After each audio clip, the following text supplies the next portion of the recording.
I'm related to Big Daddy David Ladden. That's my grandfather. He had to change history with him and his brothers on the court.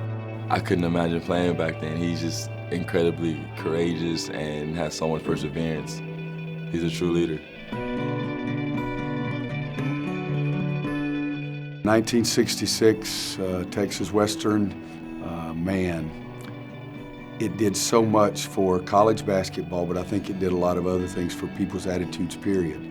College basketball really kind of helped along the process of our country in understanding that, hey, we're all equal, we all deserve the same opportunities, and we all have our special talents, and you know, God created all of us equal.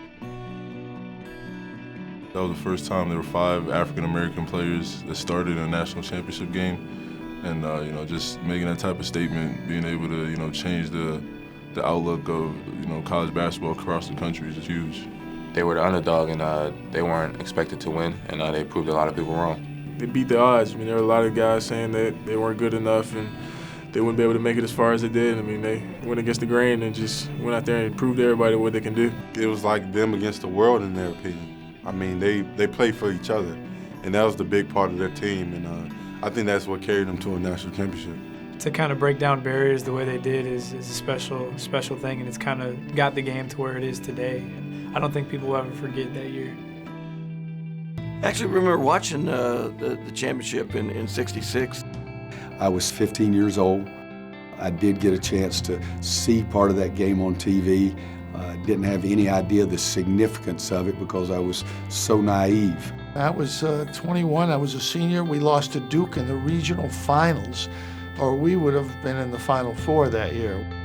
I would have loved to have a chance to see up close just how good Texas Western was.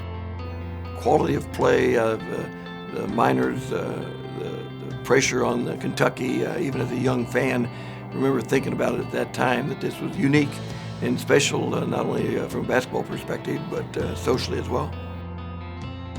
And that game has impacted basketball in so many different ways. I mean, I just can't imagine what those players on both sides were going through. Just that time period they were playing in and all the challenges they faced, just seeing them persevere like that and knowing, you know, they were able to block out all the noise from the outside and, you know, do great things when it's been a national championship. Definitely something it inspires a lot of people.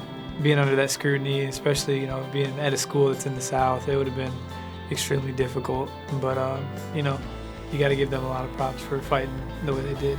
I don't think I would have been able to do it. That was a lot that they went through. They had to go through it together as a team. I really can't imagine being a head coach in that era because, you know, we're very fortunate in the era we live on our team. Some guys, you don't even know what their nationality is. You don't know what their religion is. I think it's a strength of our team. I wouldn't even know what to do if that became a weakness. It's so foreign to me. I look at people and I see basketball players. I look at people and I see human beings. I cannot imagine coaching with the atmosphere and the attitude that people had at that time. And we're still not perfect by any means. I'm not saying we are, but I love coaching in today's times, and that would have been very difficult for me. Kadeem's granddad had a big influence on Kadeem's life. You know, obviously impacted a lot of other lives as well. Just want to thank those guys. They went through a lot during their time, and you know, they set the bar high and they allowed us to play. I thank God for the opportunities that we're given every day, and it's definitely because, you know, of those guys and, you know, Martin Luther King and guys of that nature who've made it possible for guys, you know, of our color to be able to do some of the great things in this world that we've been able to do. It kind of forced college basketball to embrace diversity, and now, you know, you see guys from all walks of the earth playing and enjoying their time here, you know, at the Final Four and in every college locker room. To have that type of inclusiveness just is better for the game.